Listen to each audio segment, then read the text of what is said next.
And we're starting off from the position as two communities, Jewish and Muslim communities, both of whom are feeling vulnerable at the moment here in Britain, both of whom feel under threat.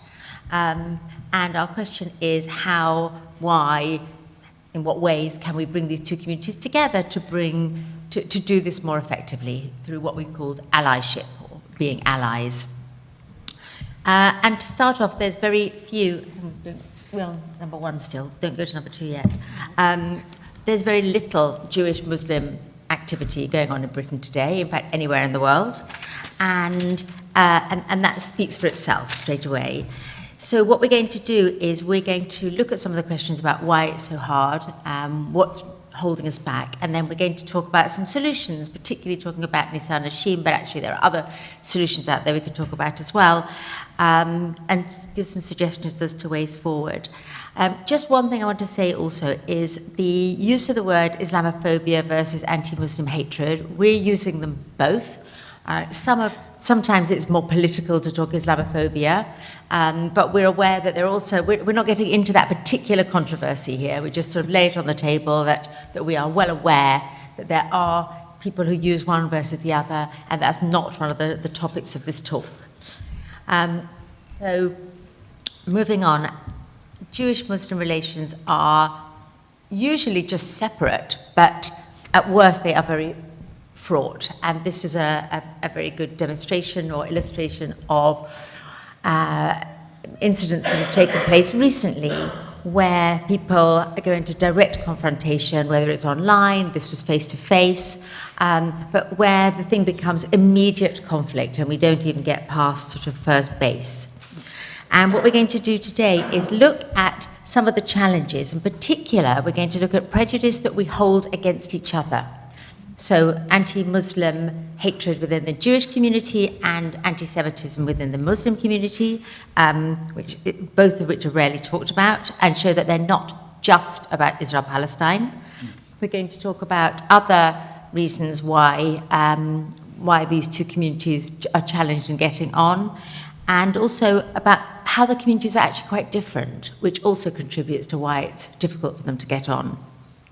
And then we're going to come on to some solutions. So we're going to end up with women and why a women's touch can be transformative. It isn't always, but we do believe that there's a special place in this for women, and we're going to talk about that as well.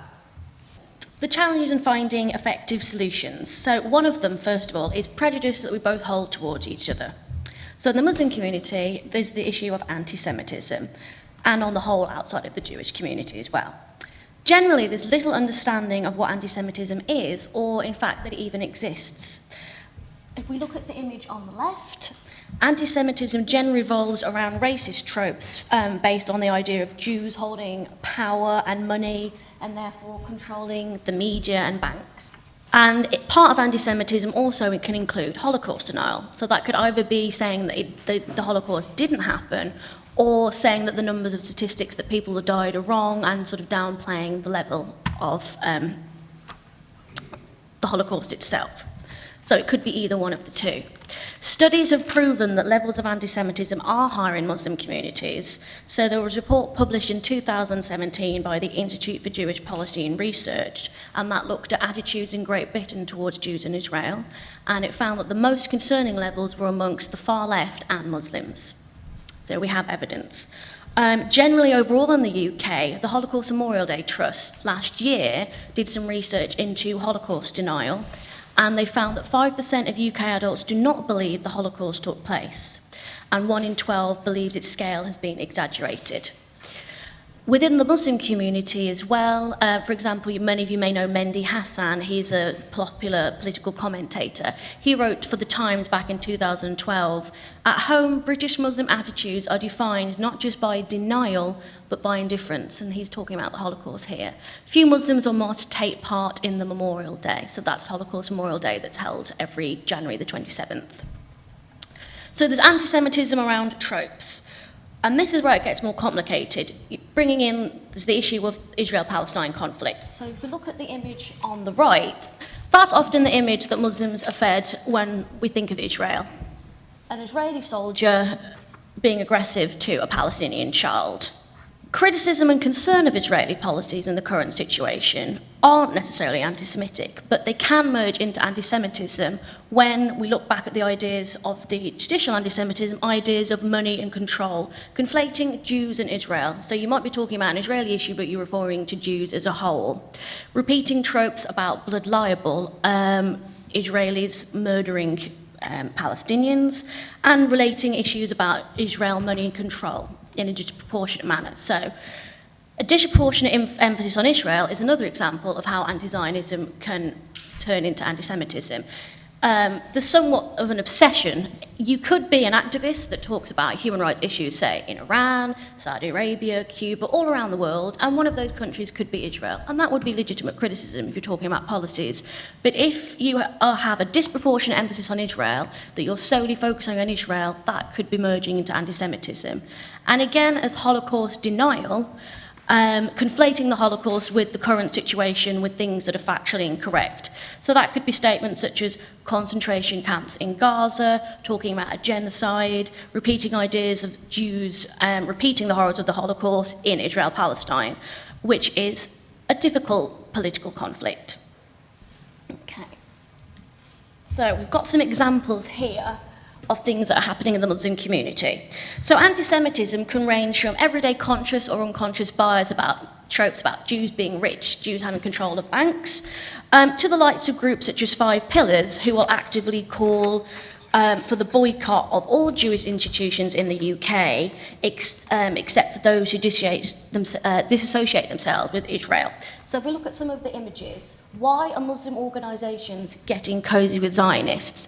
So this was a piece that came out after Laura's Mitzvah Day project, Jews and Muslims getting together, trying to do interfaith work, building bridges, but because most British Jews believe in the State of Israel, this outlet plugged on the term Zionist and called for the boycott of interaction between the two communities, which shuts meetings down. Second one, London Mosque cancels Israeli Holocaust event after complaints. That was another exhibition. So there was a better exhibition which talked about the righteous Muslims, so Albanian Muslims who saved the lives of Jews during the war. And people who have made a significant contribution to saving lives are recognised by an institution called Yad Vashem. And that is based in Israel. It's not an Israeli government institution, it purely is based in Israel. But groups such as these, who are conflicting the Jewish community, Israel, Zionism, and lumping them all together, called for the boycott of this exhibition. And as a result, people may have been keen but wary of holding the exhibition, some would be completely against it, but the community pressure led to the event being cancelled. Driven by these groups of people. Eventually there was another exhibition held, but there was also protests outside and there had to be tight security. London Central Mosque cancels event with pro-Israel organisation. The pro-Israel organisation was the Board of Deputies of British Jews. They're not related to Israel, they are a group that represents British Jews in the UK. And there was another event talking about the Uyghurs in China and their persecution, bringing communities together, how can we work to help the Uyghurs? And that event was originally meant to happen in a mosque, but again, community pressure led for that event to have to take place in another place. We have the concept of the Ummah in Islam, how we want to protect all our brothers and sisters, no matter what nationality, what culture we come from.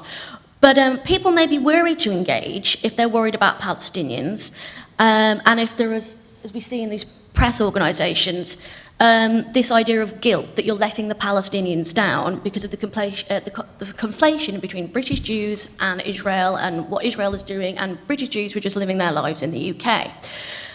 So on the far end, some Muslims actually attack other Muslims when they're engaging in work with the Jewish community.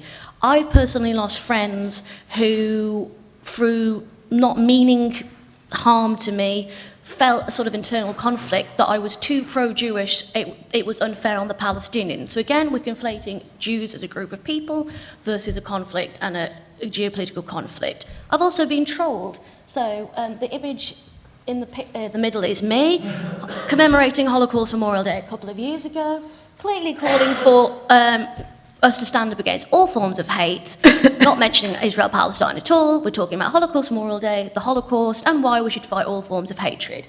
And they're a quite prominent fella, shall we say, tweeted this. Always one Muslim who puts Jewish victimhood about blacks, First Nation people, etc. So the idea that you can't be a Jewish ally because you're letting Palestinians down. And the tropes again about Jewish control and Israel and merging the two.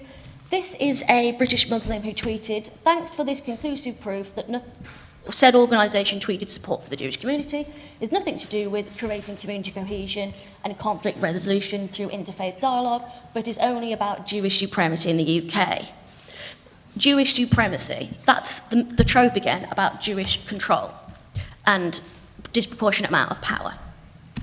So with all these ideas of, oh, you're normalising the state of Israel, and this idea of the Ummah and sort of collective guilt if you engage with the Jewish community, and with people actually being verbally attacked and their credibility being called into account, there is a lot of pressure on Muslims who want to engage with Jews. There's the pressure, and then there also may be the personal conflict. You're not really sure how to engage. And so these prevent engagement and are a continuous issue. Laura. So I'm aware that we're using up a lot of our time. So very different imagery here. So to give the balance, and because we think it's very important, we wanted to also look at anti-Muslim hatred or Islamophobia within the Jewish community, which is much less well documented because nobody, to the best of my knowledge, has done a study on it, but I can tell you that it's there too. So this is not a one-way thing, where we've just got anti-Semitism amongst the Muslim community. We've also got anti-Muslim hatred within the Jewish community, and we thought it was worth airing that a little bit too. There's some of the things I'm going to talk about in a Muslim community, a Muslim audience. I think the audience is quite balanced, actually. You will recognise anyway. So very, very different imagery we're being fed as Jews to the imagery that Muslims are being fed as Muslims about the same sorts of issues. So a very simple example that happened recently was the example of the Markaz Mosque, which opened in Golders Green a couple of years ago. And under the guise, if you like, of parking restrictions, there was a huge local campaign about trying to prevent this organisation setting up in Golders Green, very much a feeling that Golders Green is Jewish territory, it's where we live, it's our place, it's, you know, we sort of somehow own Golders Green, and therefore it wasn't okay for a Muslim organisation to set up there. And yes, the parking was a problem, but the parking would have been a problem whatever type of organisation set up there. I mean, it's a 2,000-seater theatre. The issue was the use of imagery, which was fundamentally Islamophobic.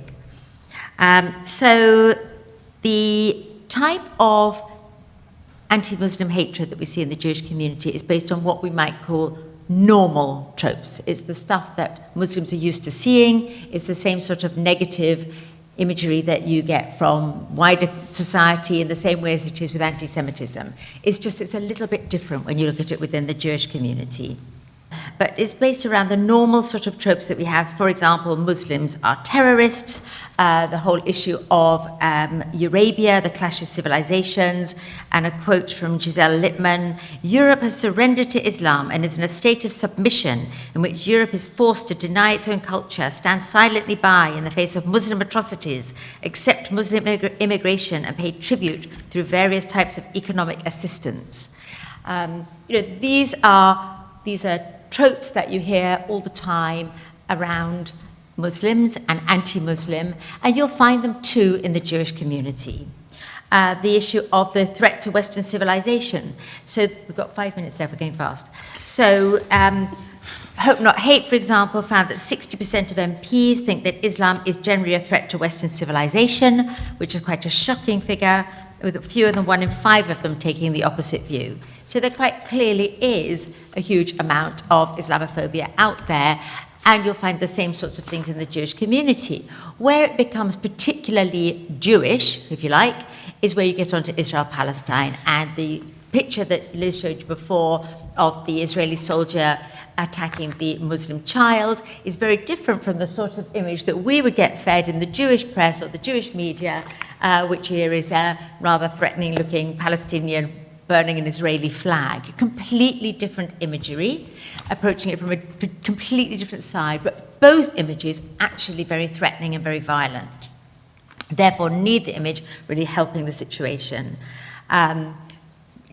British Jews are fearful about what's going to happen to Israel, and they worry about the security of Israel, and they therefore see this type of imagery as something deeply, fundamentally, existentially threatening Israel's existence.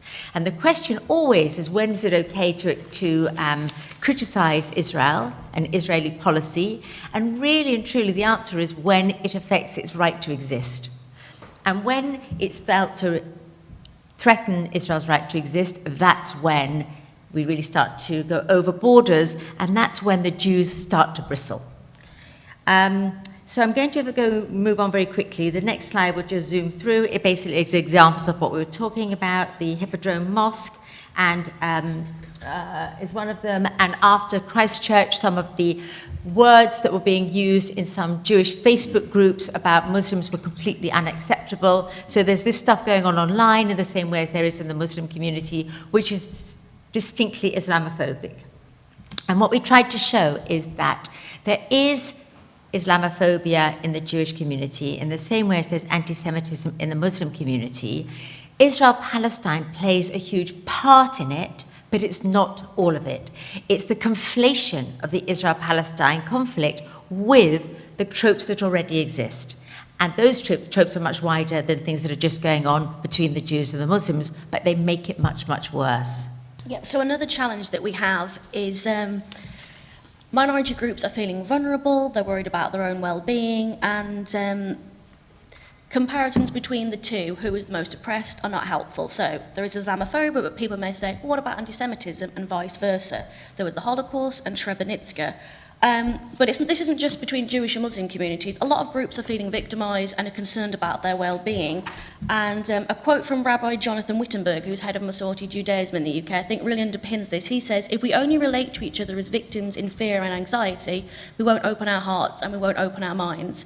Both communities and other communities, we've had challenges, we've had tragedies, but there's not a competition of suffering.